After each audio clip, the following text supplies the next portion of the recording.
نحمده ونصلي على رسوله الكريم اما بعد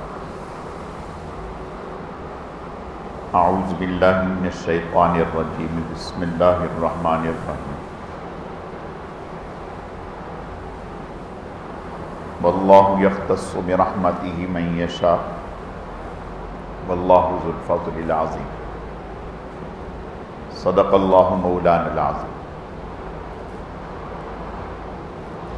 میرے عزیز و دوستو، اللہ رب العزت کا بے حد کرم ہے، احسان ہے کہ اللہ پاک نے ہمیں دین سیکھنے، سمجھنے اور عمل کے جذبے سے جمع فرمایا ہے۔ اللہ تعالی ہم سب کے آنے کو، جمع ہونے کو، مل بیٹھنے کو اپنی بارگاہ میں اعلیٰ درجے میں قبول فرمائے، کمی کوتاہیوں کو معاف فرمائے۔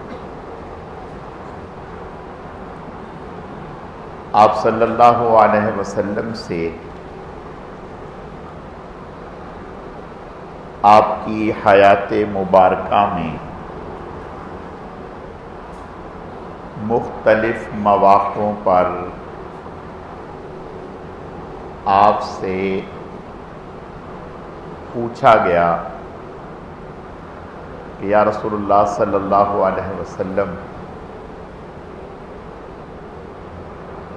ای الناس افضل،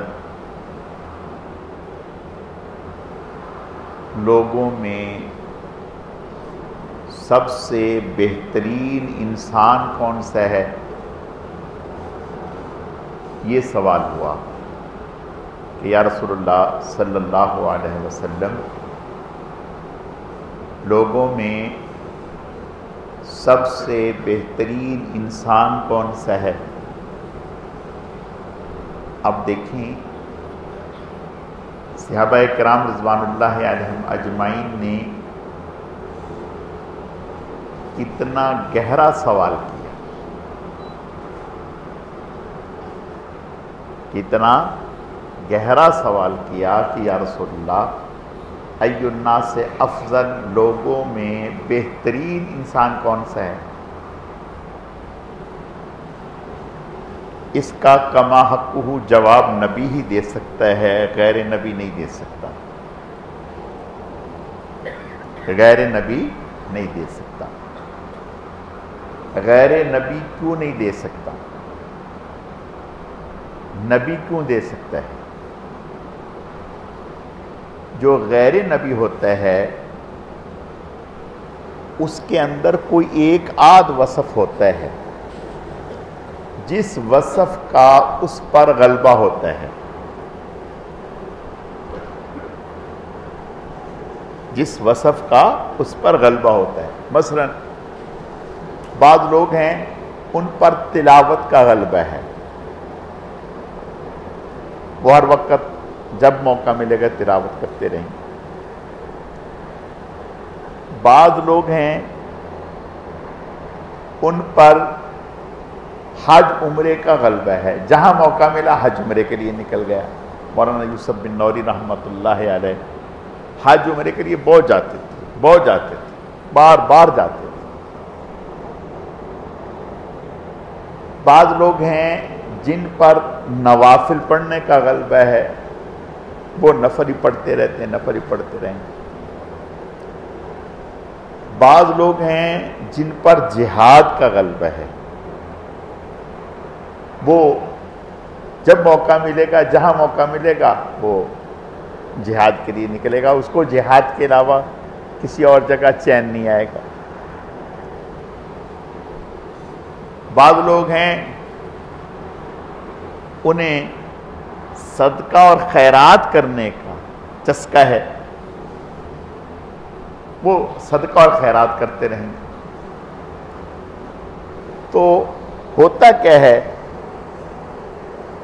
کہ جو انسان جو چشمہ لگا کے دیکھے گا اس کو وہی نظر آئے گا۔ کسی نے سفید چشمہ لگایا اس کو سفید، کسی نے نیلا اس کو نیلا، کسی نے ہرا۔ تو جس انسان پر جو وصف غالب ہے وہ اسی وصف کی تعریف کرے گا۔ آپ کبھی ٹرین میں سفر کریں، بس میں سفر کریں، کہیں بیٹھے ہوں، کوئی بات چھیڑ دیں، جس انسان کو جس موضوع میں ٹھرک ہوگا یعنی دلچسپی، وہ اسی موضوع پہ بات نکال دے گا۔ لکڑی والا لکڑی کی بات کرے گا، لوہے والا لوہے کی بات کرے گا، پتھر والا پتھر کی، کپڑے والا کپڑے کی۔ کیا ہے کہ اس کا تجربہ، اس کی صلاحیتیں اسی کام میں لگی ہوئی ہیں۔ اب اگر کسی عام انسان سے یہ سوال ہوتا ای الناس سے افضل، لوگوں میں سب سے بہترین کون ہے، تو سیاستدان کہتا سیاستدان سب سے اچھا ہے، جو مولوی کہتا ہے کہ مولوی سب سے اچھا ہے۔ تو اللہ کا نبی صلی اللہ علیہ وسلم آپ تمام صفات میں کامل اور مکمل ہیں، آپ تمام صفات میں کامل اور مکمل ہیں، کوئی وصف ایسا نہیں ہے جس میں آپ کامل اور مکمل نہ ہو۔ آپ کی گفتگو میں، آپ کے علم میں جو گہرائی ہے وہ کسی اور میں ہو سکتی نہیں۔ تو آپ صلی اللہ علیہ وسلم نے ارشاد فرمایا خیر الناس انفعهم، جو لوگوں کے لیے سب سے زیادہ نفع رساں ہے، نفع پہنچانے والا ہے، وہ سب سے بہتر ہے۔ قربان جائیں جناب رسول اللہ صلی اللہ علیہ وسلم پر۔ آپ یقین جانیں جواب سن کر دل خوش ہو جاتا ہے، کیسی جامعیت آ گئی۔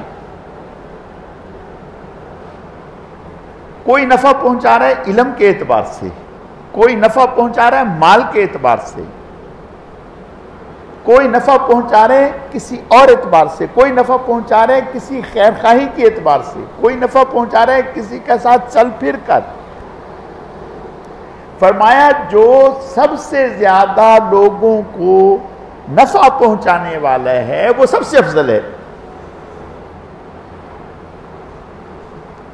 اب یعنی کسی بھی لائن کا کوئی آدمی بچا نہیں، ہر آدمی اس میں آ گیا، ہر آدمی اس میں آ گیا۔ مثلا بعض لوگ ایسے ہوتے ہیں جو لا میں ماہر ہیں، ہم ان سے اس حوالے سے مشورہ کر لیتے ہیں تو وہ نافع ہو گیا۔ کچھ ڈاکٹری کی لائن میں ماہر ہیں، ہم ان سے اس لائن میں مشورہ کرتے ہیں، وہ ہمیں مفید مشورہ دیتے ہیں کہ یوں علاج کرا لیں، یہ علاج کرا لیں، وہاں سے علاج کرا لیں۔ وہ اس لائن کے اعتبار سے نافع ہو گیا، نفع پہنچانے والا ہو گیا۔ کوئی علم کی لائن سے نفع پہنچانے والا، کوئی بلڈنگ کی لائن سے نفع پہنچانے والا، کوئی کپڑے کی لائن سے نفع پہنچانے والا۔ لیکن بات یہ ہے کہ یہ سب ایک ایک لائن میں نفع پہنچانے والے ہیں۔ تو فرمایا کہ خیر الناس انفع، لوگوں میں سب سے زیادہ بہترین افضل انسان وہ ہے جو سب سے زیادہ نفع پہنچانے والا ہے۔ تو پتہ چلا سب سے زیادہ نفع پہنچانے والی شخصیت اللہ کے رسول ہیں۔ نہیں سمجھ میں یہ بات؟ سب سے زیادہ نفع پہنچانے والے امت کو اللہ کے رسول ہیں۔ اللہ کے رسول سے روحانی فیض بھی پہنچ رہا ہے انسانیت کو، ہدایت بھی پہنچ رہی ہے، علم بھی پہنچ رہا ہے، خیر خواہی ہمدردی بھی پہنچ رہی ہے۔ ہر وصف جو انسانیت کی ضرورت ہے، جس کی انسانیت محتاج ہے، وہ ہر وصف اللہ کے نبی سے امت کو پہنچ رہا ہے۔ بات سمجھ میں آ رہی؟ تو روئے زمین پر سب سے زیادہ افضل انسان، اکمل انسان وہ اللہ کا پیغمبر ہے، جن سے آپ کو پوری انسانیت کو سب سے زیادہ، اللہ کے نبی سے اولین کو نفع بھی پہنچ رہا ہے، آخرین کو نفع بھی پہنچ رہا ہے، جو اس زمانے میں موجود ہیں ان کو بھی نفع پہنچ رہا ہے، جو بعد میں آنے والے ہیں ان کو بھی نفع پہنچ رہا ہے، زندگی میں بھی نفع پہنچ رہا ہے، اس دنیا سے جانے کے بعد بھی نفع پہنچ رہا ہے، عالم ارواح میں بھی نفع پہنچا، عالم برزخ میں بھی نفع پہنچے گا، میدان حشر میں بھی نفع پہنچے گا۔ تو سب سے زیادہ افضل، اکمل، اجمل اللہ کے رسول جناب رسول اللہ صلی اللہ علیہ وسلم۔ بھئی آپ تو ہیں ہی افضل، لیکن اب اس کے بعد کون ہے؟ فرمایا جس سے لوگوں کو زیادہ نفع پہنچے۔ اب دیکھیں، جو آدمی لوگوں کو زیادہ نفع پہنچائے گا اللہ کے ہاں اتنا ہی زیادہ محبوب ہوگا، اتنا ہی زیادہ محبوب ہوگا۔ آپ صلی اللہ علیہ وسلم کا ارشاد ہے، الخلق عیال اللہ، مخلوق اللہ کا کنبہ ہے، اللہ کا خاندان ہے۔ ہمارے خاندان سے کوئی محبت کرتا ہے تو ہمیں پیارا لگتا ہے، ہماری اولاد سے محبت کرتا ہے ہمیں پیارا لگتا ہے، ہمارے بیوی بچوں سے اچھا گمان رکھتے ہیں، اچھا تعلق رکھتے ہیں تو ہمیں پیارا لگتا ہے، محبت سے بلاتا ہے تو ہمیں پیارا لگتا ہے۔ تو اللہ کہتے ہیں جو میرے خاندان سے محبت کرتا ہے وہ مجھے پیارا لگتا ہے۔ اب اللہ کا خاندان کون ہے؟ یہ بندے اللہ کا خاندان ہے، یہ بندے اللہ کا خاندان ہے۔ اور حدیث شریف میں آتا ہے، آپ صلی اللہ علیہ وسلم نے ارشاد فرمایا،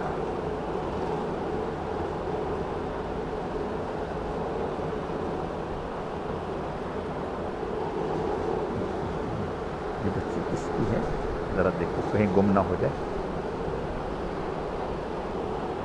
فرمایا کہ کل قیامت کے دن اللہ تعالیٰ انسان سے کہیں گے، میں بھوکا تھا آپ نے کھانا نہیں دیا، میں پیاسا تھا آپ نے پانی نہیں پلایا، مجھے کپڑے کی ضرورت تھی آپ نے کپڑا نہیں دیا۔ اب انسان حیران ہو کر کے کہے گا کہ یا اللہ پاک، آپ تو بھوک سے پاک، پیاس سے پاک، کپڑے سے پاک، ضرورت سے پاک، حاجت سے پاک۔ تو اللہ فرمائیں گے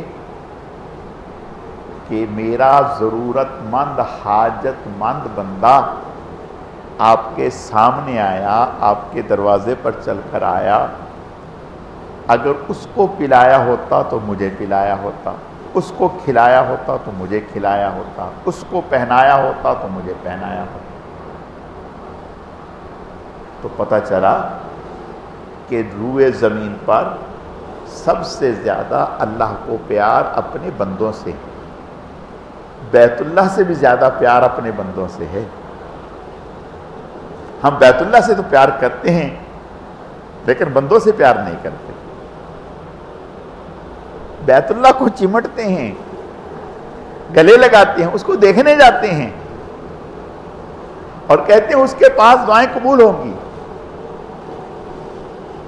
میں تو کہتا ہوں کہ اگر اس کے پاس دعائیں قبول ہوں گی تو کسی انسان کے پاس اس سے بھی زیادہ دعائیں قبول ہوں گی۔ آپ کہیں گے کہ کیا مطلب ہے اس کا؟ سمجھ میں نہیں ہے۔ کسی مظلوم کے پاس جائیں، اس کی داد رسی کریں تو بیت اللہ سے بھی زیادہ جلد دعا یہاں قبول ہوگی۔ کسی بھوکے کے پاس جائیں اور اس کے ہاتھ پہ رکھیں، بیت اللہ سے بھی زیادہ یہاں جلد دعا قبول ہوگی۔ تو اللہ بیت اللہ سے زیادہ بندوں سے محبت کرتے ہیں، بندوں سے محبت کرتے ہیں۔ بندوں کو تو اللہ نے اپنا کنبہ کہا، بیت اللہ کو کنبہ نہیں کہا۔ تو ہم بیت اللہ میں جاتے ہیں لپٹنے کے لیے، بیت اللہ کو جاتے ہیں آنکھیں ٹھنڈی کرنے کے لیے، بیت اللہ پہ جاتے ہیں اپنی دعائیں لے کے لیے، اور بیت اللہ پہ جاتے ہیں رب کو راضی کرنے کے لیے۔ اللہ نے اپنی رضا کے مختلف شکلیں یہاں رکھی ہیں، ہم اس کو دیکھتے نہیں۔ اب وہ شکلیں کیا ہیں؟ وہ شکلیں اللہ کا کنبہ ہے، اللہ کے بندوں سے پیار۔ اچھا بھئی، اب اللہ کے بندوں سے پیار کیسے ہو؟ ضروری نہیں کہ مال سے محبت کریں گے تو ہی اللہ کے بندوں سے پیار ہو، نہیں، اللہ کے بندوں سے پیار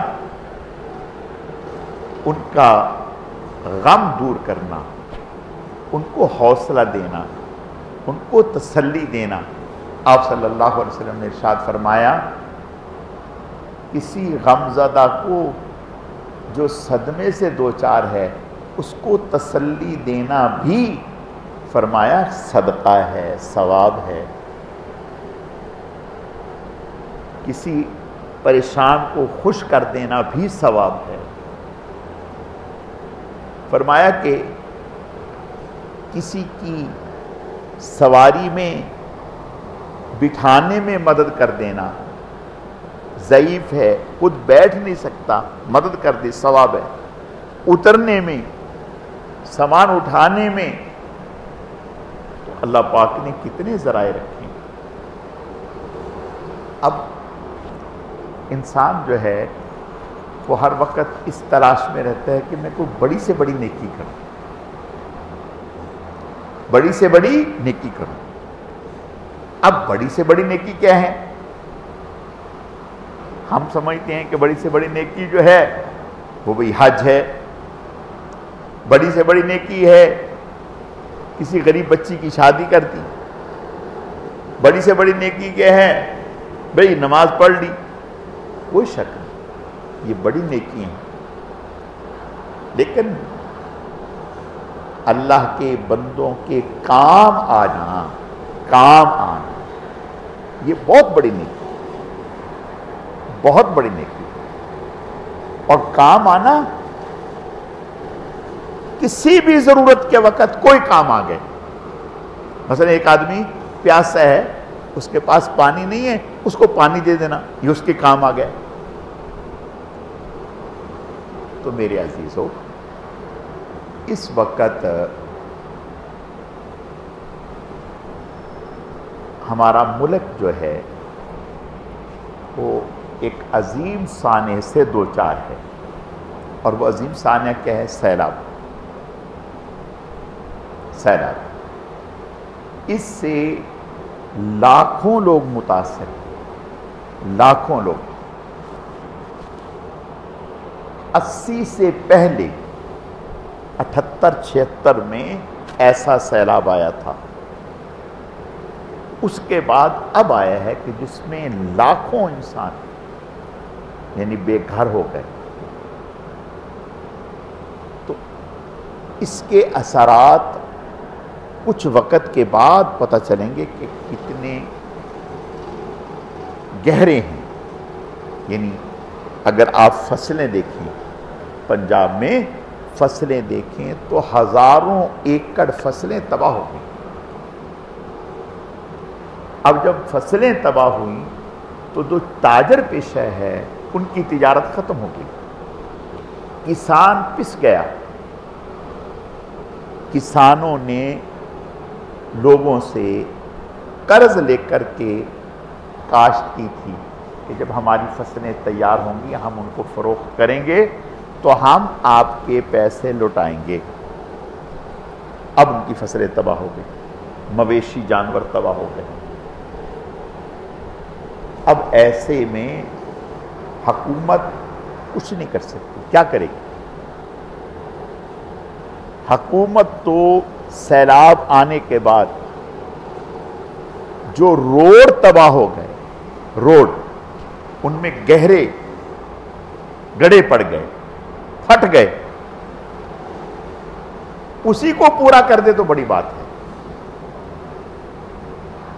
تو ایسے میں ہم کیا کر سکتے ہیں؟ دیکھیں، یہ سوچنا بھی ثواب ہے۔ بات سمجھ میں آ گئی؟ یہ سوچنا بھی ثواب ہے کہ ہم ان کی کیا مدد کر سکتے ہیں، ہماری ذات سے ان کو کیا نفع پہنچ سکتا ہے۔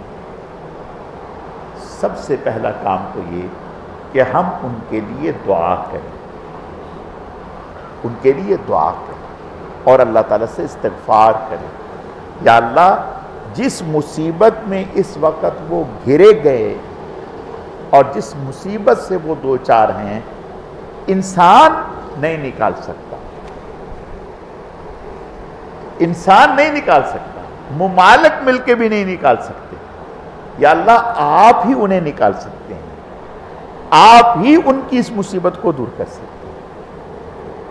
تو یہ جو آپ نے دعا کی، یہ آپ نے وہ نفع ان کو پہنچایا جو اخلاص پر مبنی ہے، جو اخلاص پر مبنی ہے۔ مثال کے طور پر آپ گئے، آپ نے جا کے 10 لاکھ کا چیک دیا، اس میں آپ کی نیت میں فطور آ سکتا ہے، دیکھنے والا کہہ سکتا ہے، اور یہ جو آپ نے دعا کی ہے تو آپ کو پتہ ہے یا اللہ کو پتہ ہے، کسی اور کو پتہ نہیں۔ اور آپ صلی اللہ علیہ وسلم کا ارشاد ہے، حَلْ تُنْصَرُونَ وَتُرْزَقُونَ إِلَّا بِضُعَفَائِكُمْ، تمہیں جو مدد دی جاتی ہے اور جو تمہیں رزق دیا جاتا ہے وہ تمہاری صلاحیتوں کی وجہ سے نہیں، تمہارے اپنے کمال کی وجہ سے نہیں، تمہارے اپنے ہنر کی وجہ سے نہیں، بلکہ جو تمہارے پیچھے ضعفاء ہیں، بچے ہیں، معصوم ہیں، عورتیں ہیں، بوڑھے ہیں، ضعیف ہیں، اللہ ان کی آہوزاری کی برکت سے تمہاری مدد کرتے ہیں۔ اللہ ان کی آہوزاری کی برکت سے مدد کرتے ہیں۔ تو گویا ہم نے اگر دعا کی تو صرف ہم نے انہیں نفع نہیں پہنچایا، اپنے آپ کو بھی نفع پہنچایا۔ اس دعا کی برکت سے جہاں اللہ ان کے لیے راستے پیدا کریں گے وہاں ہماری اپنی مغفرت کا سامان ہوگا، اپنی مغفرت کا سامان ہوگا۔ اور حدیث شریف میں آتا ہے کہ جب کوئی انسان مسلمان دوسرے مسلمان کے لیے دعا کرتا ہے تو اللہ تعالیٰ ایک فرشتہ متعین کر دیتے ہیں جو اسے یہ کہتا ہے کہ جو آپ نے اپنے مسلمان بھائی کے لیے دعا کی اللہ یہ آپ کے حق میں بھی قبول فرما لے، یعنی نقد و نقد اس کے حق میں بھی قبول ہو رہی ہے۔ تو ایک ان کے لیے دعا کرنا، اور دوسرا یہ کوشش کرنا، سوچنا کہ ہم ان کے کیا کام آ سکتے ہیں، میری ذات سے ان کو کیا نفع پہنچ سکتا ہے، میں اپنے حلقہ احباب سے کس طرح سے ان کی کیا معاونت کر سکتا ہوں۔ یہ سوچنا بھی عبادت ہے، یہ سوچنا بھی ثواب ہے۔ اور پھر آپ صلی اللہ علیہ وسلم کا ارشاد ہے، اتقوا النار ولو بشق تمرۃ، جہنم کی آگ سے اپنے آپ کو بچاؤ اگرچہ کھجور کے آدھے ٹکڑے کے ساتھ کیوں نہ ہو، آدھے ٹکڑے کے ساتھ۔ تو ایسے میں جس قدر اللہ نے کسی میں استطاعت رکھی ہے وہ یہ سمجھ کر کہ اللہ ایسے وقت سے بچائے کہ کل میں یہاں کھڑا ہوں، کل میں یہاں کھڑا ہوں جہاں آج میرا بھائی مسلمان کھڑا ہے، کل میں ایک روٹی کی طرف دیکھ رہا ہوں، اپنے بچوں کی آہوزاری آنسو مجھ سے دیکھے نہ جا رہے ہوں، ان کے لیے ایک پانی گلاس کے لیے میں ترس رہا ہوں کہ کہیں سے کوئی انتظام ہو جائے، ایک ٹائم کی روٹی کے لیے میں اپنے بچوں کے لیے ترس رہا ہوں۔ یا اللہ مجھے اس وقت سے بچا، اور کوشش کر کے اپنے خرچے میں سے، جیسے یہ حکومتی ادارے کرتے ہیں کہ اپنی ایک دن کی تنخواہ، یہ سرکاری لوگ جو ایک دن کی تنخواہ دیتے ہیں اس سے بھی کروڑوں روپیہ جمع ہو جاتے ہیں، کروڑوں روپیہ جمع ہو جاتے ہیں۔ تو ہم نیت کریں، دوسروں کو متوجہ کریں کہ ہم انشاءاللہ جتنا ہم سے ہو سکا ہم مالی معاونت بھی کریں گے۔ یہ مالی معاونت صرف ان کے لیے نہیں ہوگی، اس مالی معاونت سے اللہ ہماری حفاظت کریں گے، یعنی یہ جو ہم کر رہے ہیں اپنی حفاظت کے لیے پیش بندی کر رہے ہیں۔ اور تیسرا، اس موقع پر اللہ کا شکر ادا کریں، اے اللہ میں تو اس لائق نہیں، میرے اعمال تو اس لائق نہیں کہ آپ نے مجھے اس مصیبت سے بچایا ہے، یہ آپ کا محض کرم اور احسان ہے، فضل ہے کہ آپ نے مجھے اس مصیبت سے بچایا جس مصیبت میں میرے اور ہزاروں لاکھوں مسلمان بھائی جو ہیں وہ پھنس گئے ہیں۔ یا اللہ میں اس کا متحمل نہیں، اپنے کرم سے تو میری حفاظت فرما۔ اور چوتھا، اپنے اعمال کا جائزہ لیں۔ ایسے میں گناہ چھوڑیں، اللہ کی نافرمانی چھوڑیں، اللہ کی نافرمانی چھوڑیں۔ اللہ کی نافرمانی سے اللہ کا غضب و قہر حرکت میں آتا ہے، اور اللہ کی فرما برداری سے اللہ کی رضا حاصل ہوتی ہے۔ تو بھائی ان مسلمانوں کے لیے ایک تو دعا کریں، اور دوسرا مالی معاونت کی فکر کریں، تیسرا کہ میں کیا کر سکتا ہوں۔ یعنی بعض لوگ ایسے ہیں کہ جو فی ذاتی تو کچھ نہیں کر سکتے، لیکن اللہ ان کے ذریعے سے، ان میں اللہ نے ایسی صلاحیت رکھی ہوتی ہے کہ وہ ہزاروں باس صلاحیت لوگ ان کو متوجہ کر دیتے ہیں، کہ ان کی وجہ سے لاکھوں کروڑوں کا نفع ہوتا ہے، کروڑوں کا نفع ہوتا ہے۔ اس کے لیے کوشش کریں، اور صرف اس میں مثال کے طور پر ہمارے پاس موبائل ہے، ہم موبائل سے دن رات میسج کرتے ہیں، تو آپ میسج کر کے پوسٹیں بنائیں، اور پوسٹیں بنا کر اپنے دوست احباب کو متوجہ کریں کہ یار اپنے دوست سے کہیں کہ آپ کے ایک دن کا گھر کا چولہے کا خرچہ کتنا ہے، ایک دن کے گھر کے چولہے کا خرچہ کیا ہے۔ کوئی کہے گا میرا 2000 ہے، کوئی کہے گا میرا 3000 ہے، کوئی کہے گا میرا 1000 ہے۔ ان سے کہیں یار ایک دن کا آپ خرچہ جو ہے اپنے بھائیوں کو دے دیں، کیا فرق، ایک دن کا خرچہ آپ بھائیوں کو دے دیں، ٹھیک ہے۔ اب وہ کہیں گے کہ بھائی ہم کہاں دیں، کس کو دیں، کیا کریں، اس کا طریقہ کار کیا ہے، تو آپ اس میں ان کو بنوری ٹون کی طرف متوجہ کر سکتے ہیں کہ بنوری ٹون جو ہے وہ جمع کر رہے ہیں، ٹھیک ہے، کہ ہم بنوری ٹون جو ہے وہ متاثرین کے لیے امداد جمع کر رہے ہیں، اور عین ممکن ہے کہ دارالعلوم کراچی والے بھی جمع کر رہے ہیں، ٹھیک ہے، وہاں بھی رابطہ کیا جا سکتا ہے۔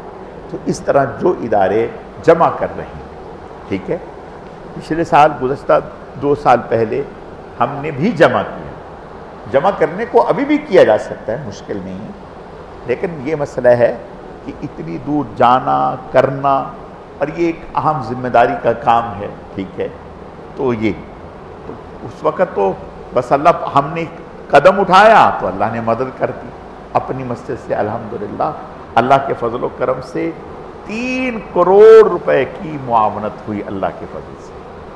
یہ اللہ کا کتنا بڑا احسان ہے، رحمت ہے، اپنی مسجد سے سندھ میں ہوئی اور بلوچستان میں ہوئی، ٹھیک ہے، اور کئی ساری جگہوں پہ الحمدللہ ہوئی۔ مکانات بنا کے دیے اپنی مسجد سے، تقریباً 20-25 مکان اس مسجد سے ہم نے لوگوں کو بنا کے دیے، اللہ پاک نے اپنے کرم سے کروایا۔ تو یہ دیکھیں ہمارا کام ہے دعا کرنا، مانگنا، اور 2 رکعت نماز نفل ضرور پڑھیں۔ ایسے میں ہم پر لازم ہے اپنی حفاظت کے لیے، اللہ ہمیں آزمائشوں سے بچا، ہماری اولاد کو بچا، یا اللہ ہمیں کبھی بھی، سیدنا صدیق اکبر رضی اللہ تعالیٰ بڑی خوبصورت بات ارشاد فرمایا کرتے تھے، فرماتے تھے کہ میں نعمتوں میں رہ کر اللہ کا شکر ادا کروں، یہ اس سے بہت بہتر ہے کہ مصیبت میں مبتلا ہو کر اس صبر کروں۔ بات سمجھ میں آ گئی؟ مصیبت میں مبتلا ہو کر صبر کروں، اس سے بہت بہتر ہے کہ میں اللہ کی نعمتوں میں رہ کر شکر ادا کروں۔ تو ہم اس وقت اللہ کی نعمتوں میں ہیں، اللہ کی نعمتوں میں شکر کریں، اللہ تیرا شکر ہے، اللہ تیرا شکر ہے، شکر کریں، اپنے بھائیوں کے لیے فکر کریں، دعا کریں، مانگیں، جو استطاعت ہو اس کے لیے نکالیں، انشاءاللہ اس سے اللہ ہم سب کی حفاظت فرمائیں گے اور ہمیں اس صف میں شامل کر لیں گے جو اللہ کے نبی سے پوچھا گیا ای الناس افضل، لوگوں میں افضل کون ہیں؟ تو گویا ان افضل لوگوں میں ہم بھی آ جائیں گے جو اپنے مسلمان بھائیوں کے لیے فکر مندی کر رہے ہیں۔ اللہ تعالیٰ اپنی بارگاہ میں قبول فرمائے۔ الحمدللہ رب العالمین والعاقبۃ للمتقین والصلاة والسلام علی سید المرسلین اللہم صلی علی محمد النبی الامی وعلی آلہ واصحابہ وبارک وسلم وصلی علیہ۔ اے اللہ، جتنا بھی درود شریف محض آپ کی توفیق اور آپ کے فضل سے پڑھا گیا، اس سے اپنی بارگاہ میں قبول فرما، کمی کوتاہیوں کو معاف فرما، اس کا اجر و ثواب جناب رسول اللہ صلی اللہ علیہ وسلم کی خدمت میں بطور تحفہ اور ہدیہ قبول فرما۔ پھر آپ علیہ السلام کے صدقہ اور طفیل سے آپ کے ازواج، اہل بیت، خلفائے راشدین عشرہ مبشرہ، تمام صحابہ کرام و صحابیات، تمام انبیاء کرام، حضرت شیخ الحدیث رحمت اللہ علیہ، ہمارے حضرت جی رحمت اللہ علیہ، سلسلے کے تمام اکابر اسلاف، بزرگان دین، مشائخ اعظام، ہم سب کے والدین، پوری امت کو اے اللہ اس کا اجر و ثواب پہنچا۔ اے اللہ، اپنے کرم سے ان مبارک اعمال کی برکت سے، درود پاک کی برکت سے، اس وقت جو ہمارے ملک پاکستان پر یا اللہ پاک ایک آفت آ چکی ہے سیلاب کی صورت میں، اے اللہ ہمارے ملک کی یہاں رہنے والے تمام مسلمانوں کی اس آفت سے حفاظت فرما دیجیے، نجات عطا فرما دیجیے، اور اس میں جتنے بھی لوگ متاثر ہوئے ان کی ہر طرح سے مدد فرما دیجیے، جو شہید ہو کے ان کی شہادتوں کو قبول فرما دیجیے، جن کے گھر بار مال مویشی تباہ ہو گئے، اے اللہ انہیں بہترین نعم البدل عطا فرما دیجیے، غیب سے اے اللہ ان کی مدد فرما دیجیے۔ یا اللہ پاک اس سیلاب سے جو ہمارا ملک مالی اعتبار سے یا اللہ پاک بہت پیچھے چلا گیا اور بہت ساری آزمائشوں میں گھر گیا، اے اللہ آپ ہی اپنے کرم سے ہمارے ملک کو اور یہاں رہنے والے مسلمانوں کو اس آزمائش سے عافیت سے نکال دیجیے۔ یا اللہ ہم سب کی حفاظت فرما دیجیے، اے اللہ ہم سب کی حفاظت فرما دیجیے۔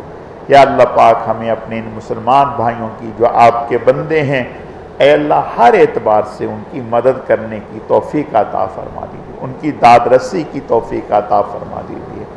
اے اللہ ان کے لیے آسانیاں پیدا کرنے کی ہمیں توفیق عطا فرما دیجیے، ہمیں ہر اعتبار سے ان کے لیے نافع بنا دیجیے۔ اے اللہ ہماری زبان سے، ہمارے مال سے، ہمارے جسم سے، ہماری صلاحیتوں سے اے اللہ ان کو نفع پہنچا دیجیے، اے اللہ ان کو نفع پہنچا دیجیے۔ یا اللہ پاک جتنے بھی آپ کے بندے ان کے لیے یا اللہ پاک کوششوں میں لگے ہیں، ان کی کوششوں کو، کاوشوں کو قبول فرما لیجیے، خدمات کو قبول فرما لیجیے، اے اللہ ہماری دعاؤں کو قبول فرما لیجیے۔ سبحان ربک رب العزت عما یصفون وسلام علی المرسلین والحمد للہ رب العالمین برحمتک یا ارحم الراحمین۔